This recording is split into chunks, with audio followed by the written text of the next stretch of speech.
What is up, everybody? How's it going, Sportskeeda Nation? Thank you, as always, for joining me, your boy JG, and we're here for another 7 Things We Learned, and tonight it's all about Smackdown.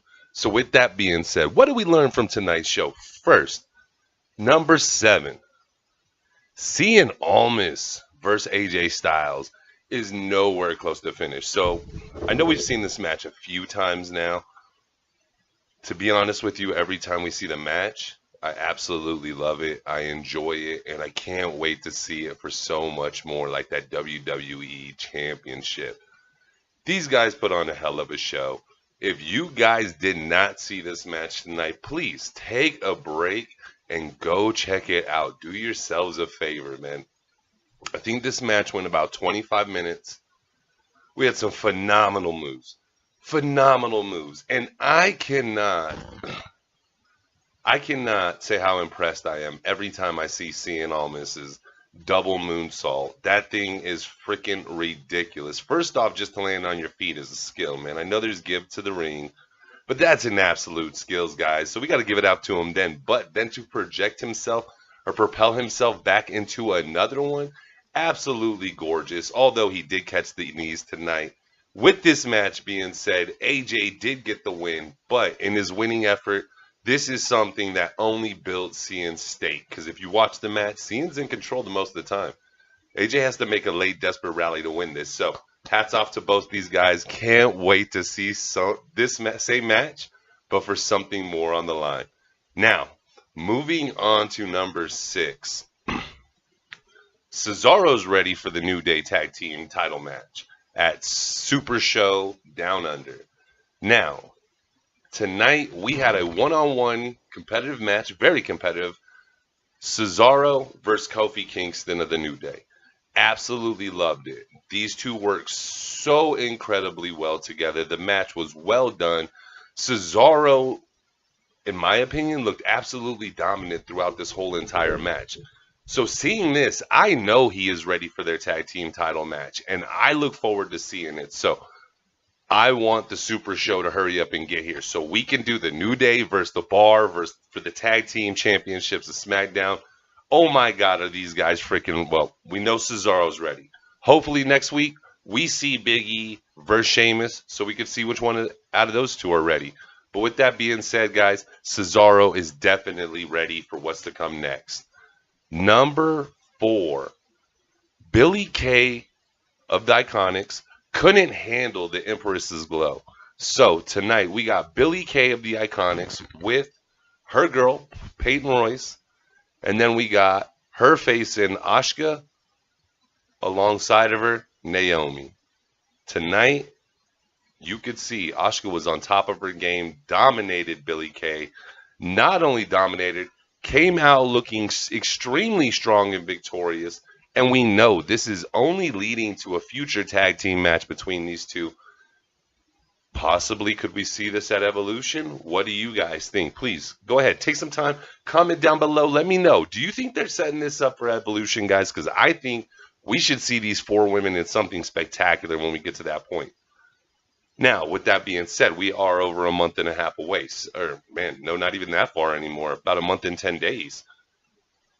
So that's really exciting, man. But tonight, Billie Kay showed, without Peyton Royce at her side, literally, there for her to tag, she's not ready for the Empress in any sort of way. Which moves us on to number 3. Charlotte doesn't look ready for Becky Lynch.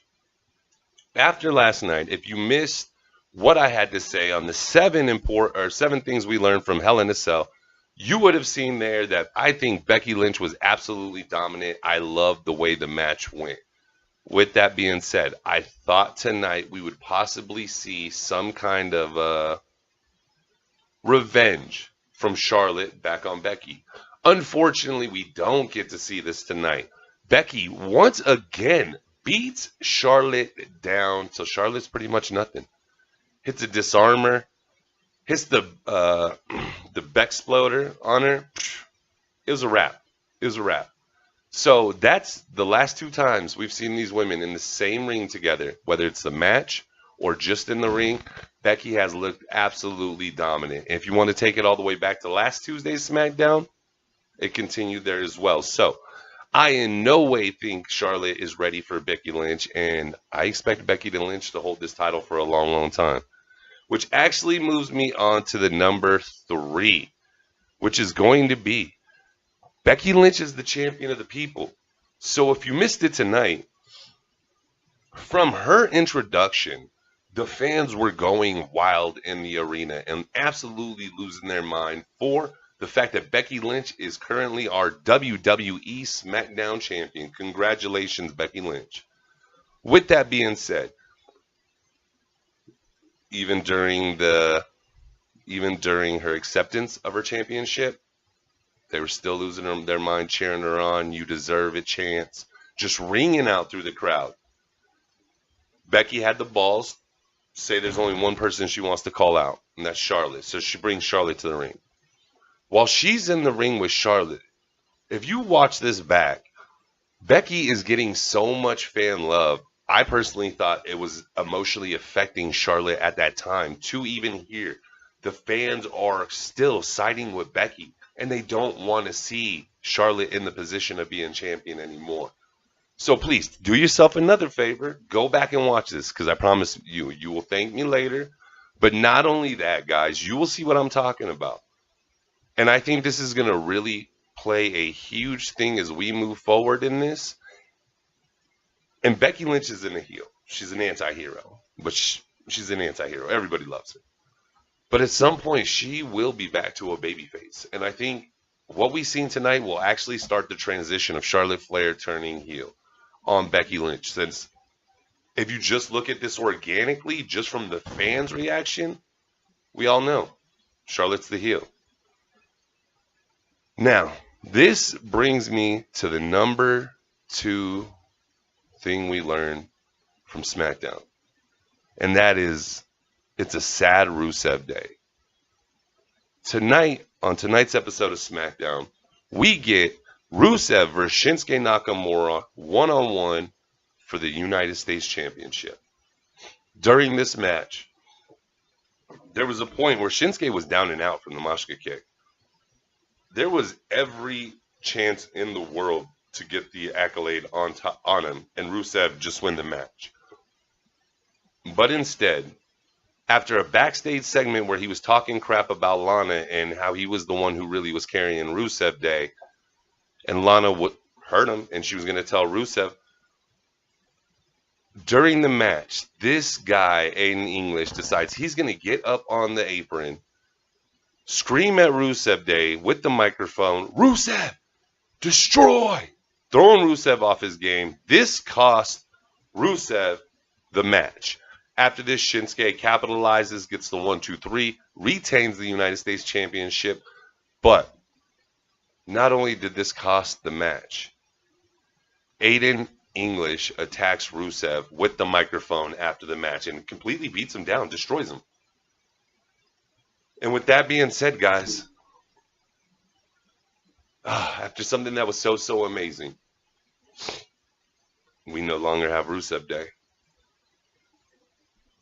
And it sucks because even though I've been predicting this, and I did predict that we would see pretty much the end of it at Hell in a Cell, and tonight was just the straw that broke the camel's back, I guess you want to say. Just us chopping it down the middle saying, see, it's really done. It still hurts because I thought these guys did amazing work together. So 3 cheers to happy Rusev Day. Hip, hip, hooray. Hip, hip, hooray. Hip, hip, hooray. Something we might never see again. And with that being said, we have come to the number 1 thing we have learned from tonight's SmackDown. And that is, at the Super Show in Melbourne, Australia, we will see Daniel Bryan versus The Miz, the winner to become the number 1 contender for the WWE Championship. Guys, I know you are excited as me when you heard this. And if you're just hearing it now, go ahead and get excited because this is real. This is only going to build. Now, if we're taking quick predictions, I think this just plays in the storyline because I think this current storyline between these two doesn't end until WrestleMania. So with that being said, I have The Miz actually winning and The Miz being the one to take the strap from AJ, which sucks because I would love to see it on Joe. But at the same time, this is what needs to happen. Okay, main event of WrestleMania should be Daniel Bryan versus The Miz. The Miz being the champion.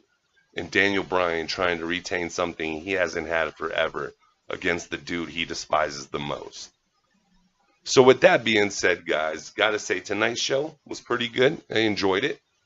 If you guys want to see the longer, more detailed review, I promise you that will be up tomorrow. If not on Sportskeeda, it will be over on YouTube, but we will let you know. But with all that being said, guys, I can't thank Sportskeeda enough for hosting us. You guys are absolutely awesome. Thank you guys for making me the editor's choice today. But as always, the biggest thanks goes out to you guys, the fans, for watching. We couldn't do it without you, and I can't thank you guys enough. So with all that being said, guys, as always, please take names, kick ass, and peace.